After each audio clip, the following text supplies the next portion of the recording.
экспертный сұрақ келіп қалды. Маркетинг 2025 туралы ойымыз. Мен маркетолог ретінде жалпы күн өткен сайын ана нәрсеге көзім жетіп жатыр. Аудиторияны зерттеу, олардың қажеттілігін зерттеу, соған сай өнім беру алу болды. Және де қаржылай есептеп, саған бүкіл әлем керек жоқ па негізінде? Барлық рынок, бүкіл 8 миллиард адам саған керек емес. Саған максимум керегі бір төлейтін 10 мың клиентің болса. Окей, ол 10 мың клиентті енді бір белгілі бір қажеттіліктерінің арқасында, сорттап алудың арқасында бір бизнес идея шықса, соған сай маркетинг шықса, вот фундаменті негізі сол ма деп ойладым да. Сол келе жатырмын соған ақырындап, ақиқаты сол сияқты. Себебі көп деңгейде бізде маркетинг не деп сұрақ қойсаң адамға, мүмкін өздеріңізге де сұрақ қойып көріңіздер. Адам білмейді маркетинг деген не екен. Қарапайым бұл сөздің анықтамасы жоқ.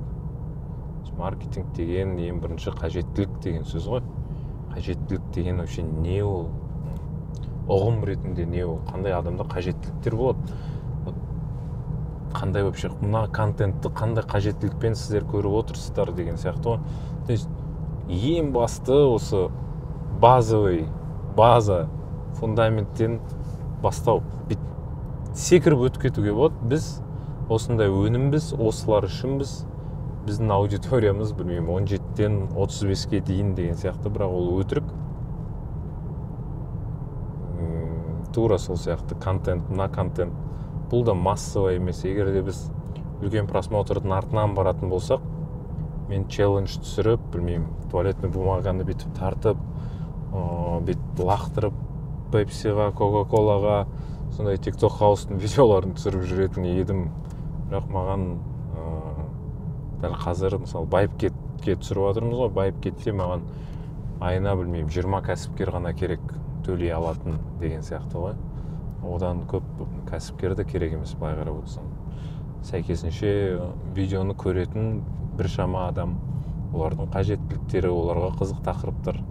Осы нәрсені жақсы, менің ойымша, талдай алған адам, жақсы өзінің продуктысы кімге, не үшін, қандай ситуацияда менің өнімді адамдар қолданады, осы нәрсені түсіне алған кәсіпкер, маркетолог, менің ойымша, алысқа шабады.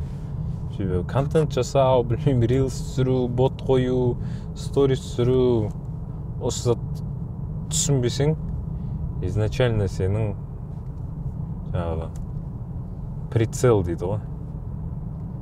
Не туда. Прицел не туда болса. В чем смысл вообще что-то делать? Просто имитация бурной деятельности. Сондықтан маркетингті тереңірек түсінуге тырысушы маркетолог болсам. Себебі қазір нарықта жасап жатқан нәрсе мүлде маркетинг емес. Маркетинг жасап жатқан кәсіпкерлер, маркетинг жасап жатқан маркетологтар өте аз. Барлық салада. Өкінішке орай.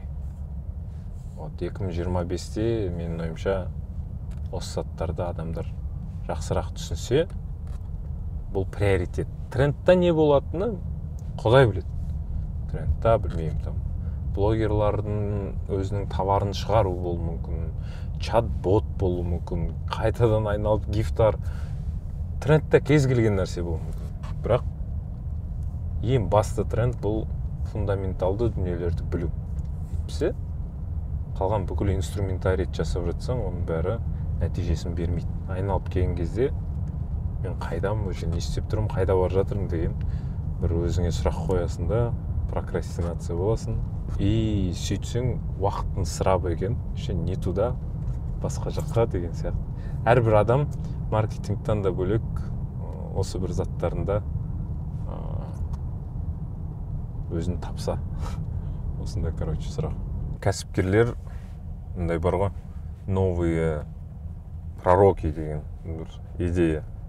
Әлеуметтік сондай байқап отырсақ, кім бай соның аузына қарап отырады.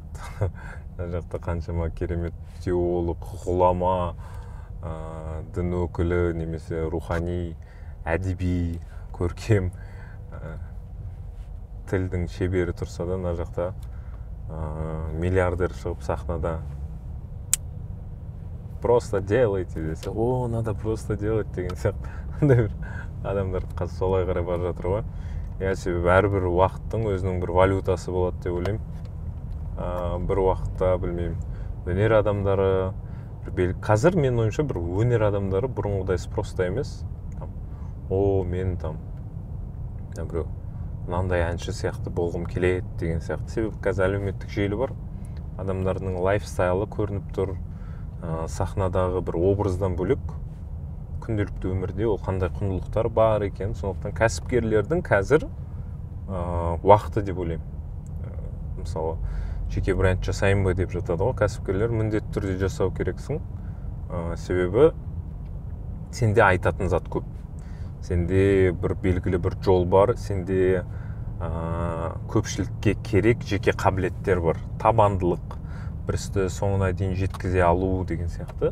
Кем дегенде сондай бір принциптер бар, соны сен бере алу керексің деп ойлаймын.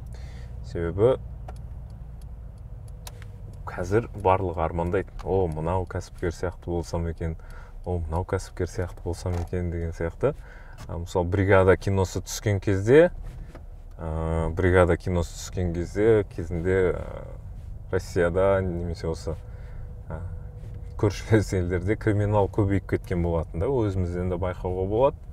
Сондықтан да күшті нәрсені тренд қылу. Кәсіпкерлік стиль деген жалпы әрдайым бір орында тұрмау, бір зат істеу, амал ету, тәуекел ету деген сияқты күшті қорайтын бөліктер бар.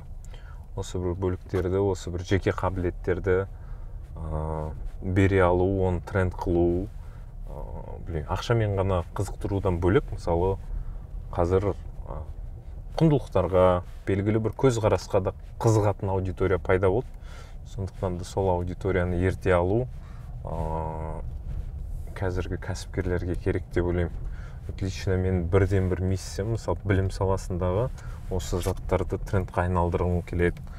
Білмеймін, біздің әрбір түсірілген ролик бір жыл бойы по отдельности алған кезде, білмеймін, бір керемет шетелдік режиссерлардың клиптарынан кем түспеді. Как минимум, Тойдуманның клиптарынан, Гаккудың клиптарынан бірнеше есе керемет болды деп ойлаймын. Сондықтан да осы заттарды насихаттаумен тоже келесі жылы прям максимально айналысу керек.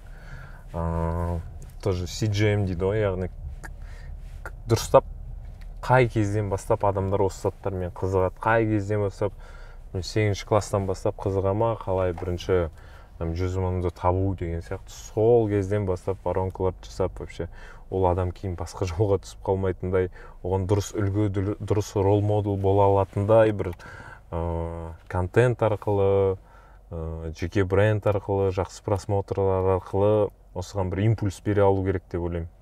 И әрі қарай егер ол массаға дамитын болса, соңғы бірнеше жыл ғана болды ғой, кәсіпкерлік деген модаға ене бастаған. Бұрын оның алдында, білмеймін, әншілер күшті еді, допустим, блогерларды да қазір қарап отырасың, особо блогерлар деген сияқты бір көзқарас қалыптасып қалып. Сондықтан қазір кәсіпкерлер кезіндегі, білмеймін, мықты кәсіпкерлер сияқты